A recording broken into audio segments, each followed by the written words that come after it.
বিজেপির অফিসিয়াল বিধায়ক হলেন, কিন্তু তৃণমূলে যোগ দিয়েছিলেন।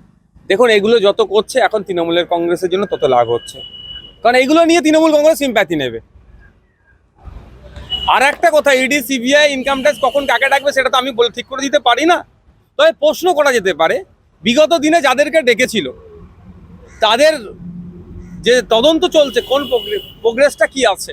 কারণ আমরা দেখছি তো ক্যানিং পূর্বের বিধায়ক শওকত মোল্লা সাহেবকে একাধিকবার ডাকলেন, শাহজাহান মোল্লাকে ডাকলেন, আরও অনেককে ডাকলেন। বিরোধী দলনেতা ফলতার এক নেতার নাম করে বেশ কিছু কাগজ দেখালেন। তাদেরগুলো কোন পর্যায়ে আছে? শিক্ষক নিয়োগের ক্ষেত্রে যারা যুক্ত আছে, দুর্নীতির সাথে যারা যুক্ত আছে, তাদের অনেকে ডাকার কথা শুনছিলাম, তারা কোন পর্যায়ে আছে? এগুলো না বাদ দিয়ে নতুন করে ডাকছে। এতে কি হচ্ছে? তৃণমূল কংগ্রেস সিম্প্যাথি পাওয়ার জন্য আরো একটা স্টেপ এগিয়ে যাচ্ছে।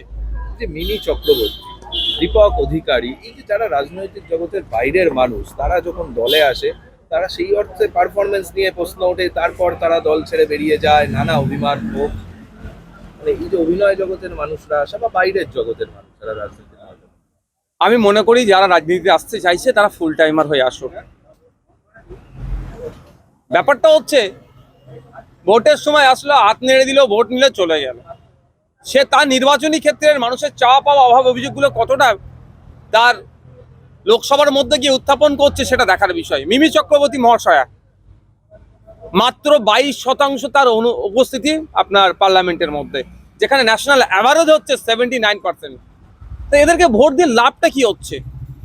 5 বছর প্রায় টাইম পেয়েছে তার পার্লামেন্টে গিয়ে, তার নির্বাচনী ক্ষেত্রের জন্য চাওয়া পাওয়া অভাব অভিযোগগুলো কতটা উত্থাপন করেছে, কটা ডিবেটে অংশগ্রহণ করেছে, কত কোশ্চেন করেছে, সে ডেটাগুলো যদি তোলা যায় দেখা যাবে এরা ফেল হয়েছে। আমারও মনে হয়, আমি অনুরোধ করবো যারা রাজনীতিতে আসতে চাইছেন অভিনেতা অভিনেত্রীরা আসুন, আমার কোনো অভিযোগ নাই, কিন্তু ফুল টাইমার হয়ে আসুন। আপনি ভোটের সময় আসেন, হাত নেড়ে দিলেন, ভোট মিটে গেল, সেখানকার মানুষের চাওয়া পাওয়া অভাব অভিযোগগুলো যথাযথ স্থানে পাঠানোর জন্য তো আপনাকে জনপ্রতিনিধি বানিয়েছে।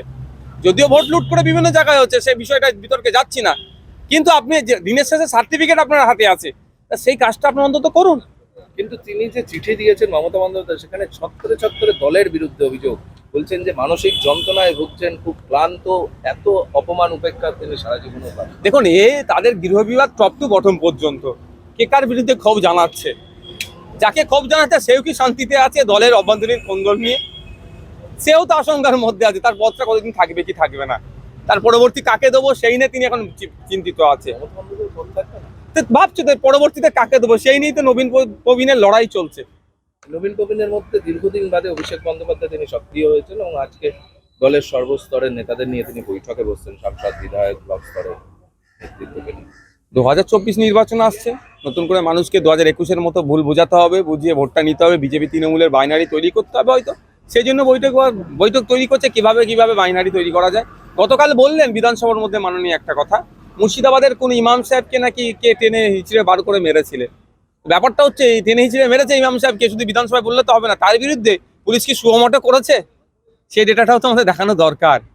4 জন কি বাচ্চা শিশু মারা গেছে, অবশ্যই কন্ডেম করছি, বিরোধিতা করছি, নিন্দা করছি, কিন্তু তার বিচার চাই বলে ছেড়ে দিলে তো হবে না। বিচারটা কে করবে?